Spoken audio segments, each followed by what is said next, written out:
नवरात्रि के पांचवें दिन हम देवी स्कंद माता की पूजा करते हैं, जो देवी दुर्गा का पांचवा रूप है। उनका नाम स्कंद से लिया गया है, जो उनके पुत्र भगवान कार्तिकेय, युद्ध के देवता, का नाम है।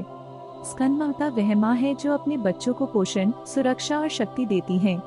वह मातृ प्रेम, शक्ति और समर्पण का प्रतीक है, जो हमें चुनौतियों से बाहर निकालता है और हमें आध्यात्मिक विकास की ओर ले जाता है।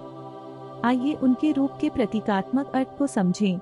स्कंद माता को अक्सर 4 भुजाओं के साथ चित्रित किया जाता है।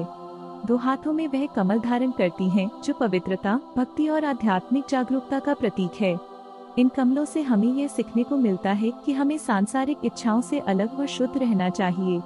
एक हाथ आशीर्वाद की मुद्रा में होता है, जो उनके भक्तों को सुरक्षा और मार्गदर्शन देने की तत्परता को दर्शाता है। चौथा हाथ उनके पुत्र भगवान कार्तिकेय को गोद में लिए हुए होता है, जो उनकी माता के रूप में भूमिका को दर्शाता है।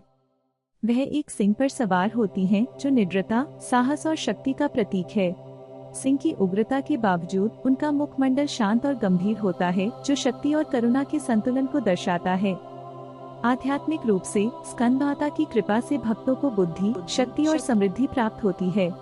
उनकी पूजा करने से हमें भक्ति, करुणा और दूसरों को पोषित करने की शक्ति का महत्व समझ में आता है। वेदांत दर्शन में स्कंद माता ब्रह्मांड के पोषण करने वाले पहलू का प्रतिनिधित्व करती हैं। उनका रूप हमें यह सिखाता है कि प्रेम, करुणा और भक्ति के माध्यम से हम जीवन की किसी भी चुनौती का सामना कर सकते हैं। जैसे वह सिंह पर सवार होती हैं, हमें भी अपने भीतर और बाहरी जीवन की लड़ाइयों का सामना करने के लिए शक्ति और साहस चाहिए, जबकि उनका आशीर्वाद हमें हमेशा हमारे आध्यात्मिक मार्ग पर सुरक्षित रखता है। नवरात्रि के 5वें दिन आइए हम देवी स्कंद माता की कृपा से मार्गदर्शन प्राप्त करें और उनकी मातृ शक्ति से प्रेरणा लें।